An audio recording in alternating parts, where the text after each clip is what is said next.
안녕하세요. 친절한 제스입니다. 한눈에 보는 비증시 시작해보도록 하겠습니다. 오늘 진행할 내용은 다음과 같습니다. 미국 차트 분석과 의견, 금융사 리포트 엿보기 이 두 가지에 대해서 좀 더 집중적으로 말씀드리도록 하겠습니다. 먼저 지난 금요일 3대 지수는 상승했습니다. 전약 후강의 모습을 보이면서 1%대 상승을 보였는데요. 지난주 핵심 키워드는 금요일로만 보자면 낙폭 가대에 따른 반발 매수세 유입으로 기술적 반등, 주간으로 보자면 불안한 경제지표, 트럼프 관세 불확실성, 매그니피센트 7 약세입니다. 먼저 지난 금요일 기술적 반등은 1월 PCE가 예상치에 부합되면서 안도감이 있었고요. 월말 리밸런싱이 있었습니다. 채권 비중을 줄이고 주식 비중을 높이는 과정에서 2월 마지막 거래일은 상승으로 마감했다라고 할 수 있겠습니다. 주간으로 보자면 불안한 경제지표가 지속적으로 나왔는데요. 예상치를 하회하는 경제지표로 경기 둔화에 대한 불안감 형성이 지속됐고요. 트럼프 관세 리스크가 상당히 크게 또 나왔는데 트럼프 관세 폭탄 발언들이 이와 같이 이어지면서 시장을 압박했습니다. 지난주 지수 하락을 주도했던 것은 메가캡이 포함된 기술주의 하락으로 인한 것인데요. 매그니피센트 7이 약세를 보였고요.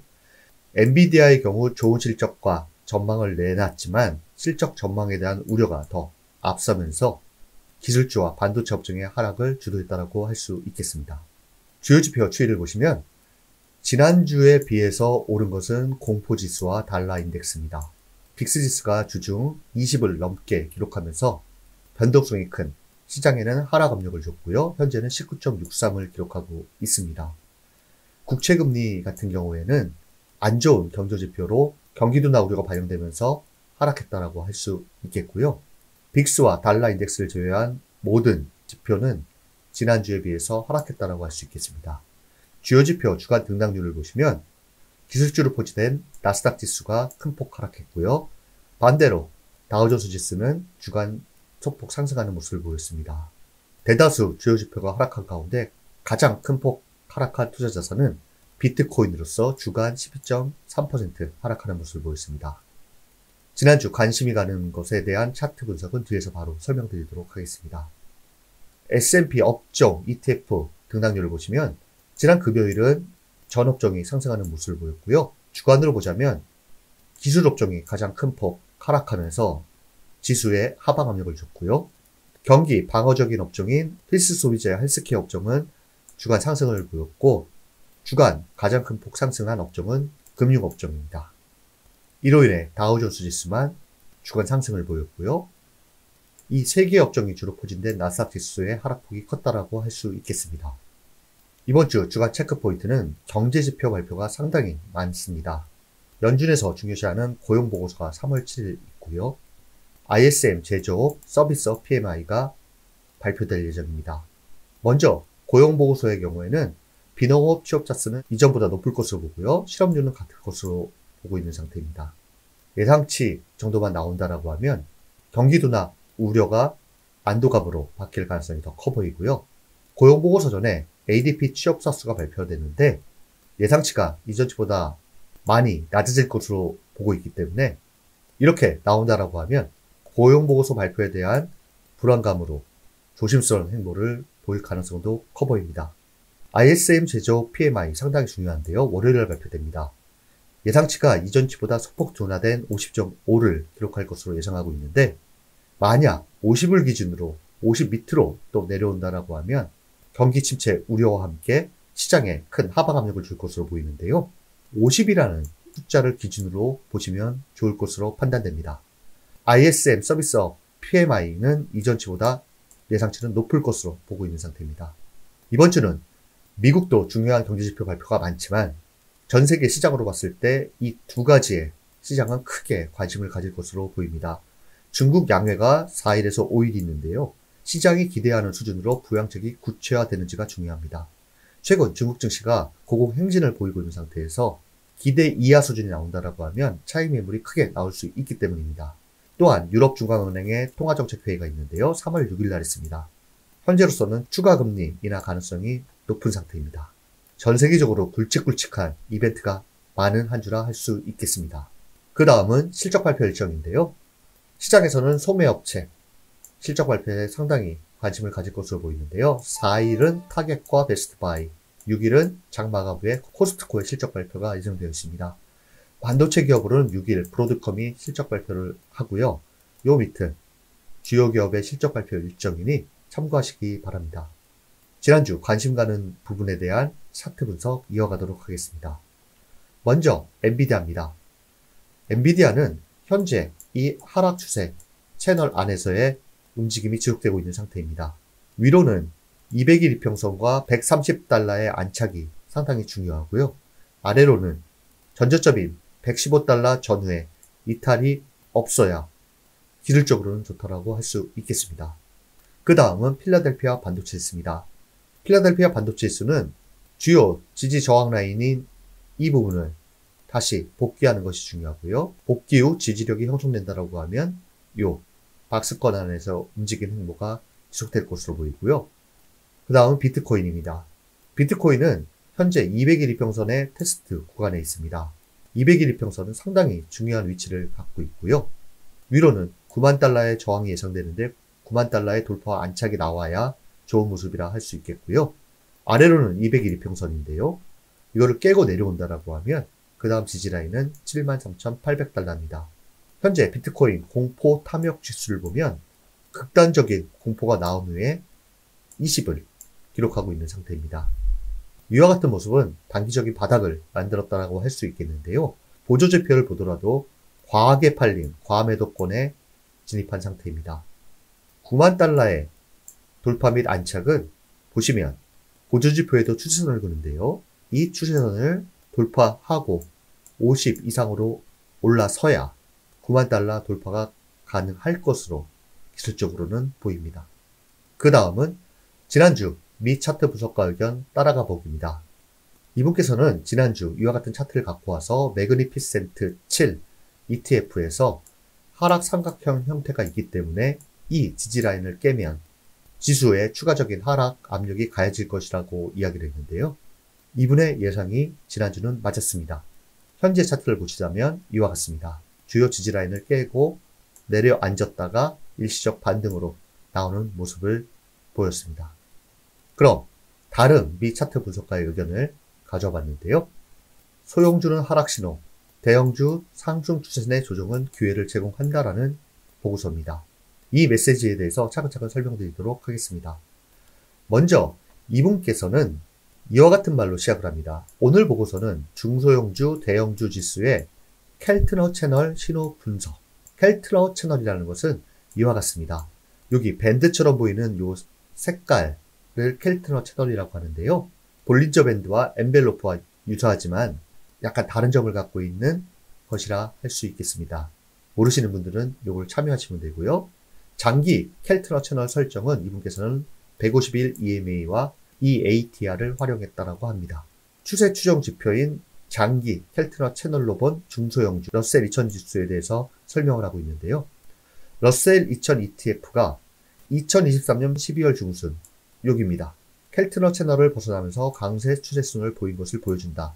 이 신호는 약 14개월 동안 지속됐으며 2월 말에 하단 라인 아래로 떨어졌다. 여기 베어리시 트렌드 시그널이라고 하단 밴드 아래로 떨어졌다는 겁니다. 유사한 것은 2023년에도 이와 같이 떨어지면서 단기적인 조정을 보였다는 것인데요. 켈트너 채널을 이용한 분석에서 하단 밴드 아래로 하락했다는 것은 기술적으로 하락 추세가 시작되었다는 신호이다. 이렇게 분석하고 있습니다. 반대로 스파이를 가져오면서 설명을 하고 있는데요. S&P 500 ETF입니다. 2023년 11월의 급등과 함께 여기인데요. 켈트너 채널을 돌파한 스파이를 보여준다. 스파이는 11월 중순에 강세 신호 후 과매수된 것처럼 보였지만 2024년 4월까지 상승 추세를 멈추지 않았다. 가장 최근 스파이가 125일 EMA 중심선을 테스트하기 위해 켈트너 채널로 진입했다. 이는 상승 추세 내 조정이자 잠재적 기회로 간주된다. 현재 장기 켈트너 채널로 봤을 때 대형주는 중장기 상승 추세가 유지되고 있기 때문에 기술적으로 상승 추세 내 조정은 또 다른 기회를 제공한다는 메시지로 판단됩니다. 결론은 이와 같습니다. 이 분석은 현재 미국 주식시장에서 투자자들은 대형주 중심의 투자 전략을 유지해야 한다고 권고하고 있습니다. 스파이는 상승 추세에 머물러 있고 IWM은 하락 추세 신호를 발생하고 있다. 대형주는 여전히 이 시장에서 존재할 수 있는 위치이나 소형주는 상대적, 절대적 약점을 보이므로 피하는 것이 좋다. 역으로 이 메시지를 해석해 보자면 최근 빅테크를 포함한 대형주들이 하락세를 보였지만 중장기 추세가 훼손되지 않은 것이기 때문에 조만간 하락세를 멈추고 재차 상승 주도 역할을 할 것이다. 이렇게 표현할 수도 있겠는데요. 한 미국 차트 분석가 의견이 참고 정도 하시면 좋을 것 같습니다. 그 다음은 금융사 리포트 엿보기인데요. 금에 대해서 갖고 왔습니다. 금 언제까지 오를 수 있을까? 차근차근 말씀드리도록 하겠습니다. 이 리포트는 하나증권 리포트인데요. 올해에도 여전히 매력적인 금. 최근 두 달 동안 11%가량 상승하며 가치를 뽐내고 있다. 금의 상승은 안전자산에 대한 선호, 인플레이션 해지 수요, 중국 가계와 중앙은행의 금 매입 재개 등의 동시다발적으로 나타난 결과이다. 요 밑에 글과 차트는 참고하시면 될 것 같고요. 그 다음으로 무역 분쟁이 확대될수록 금 가격 상승 압력 높아질 것. 트럼프 집권 이후 주기적으로 부각되고 있는 무역 분쟁 우려, 또 관세 부과가 현실화될 경우 수입 물가 상승 우려로 인플레이션 해지 수요, 무역 분쟁 불확실성으로 안전자산에 대한 선호 자극. 하나증 거래소는 올해 금 가격 상단은 온스당 3,100달러 수준으로 상향한다고 합니다.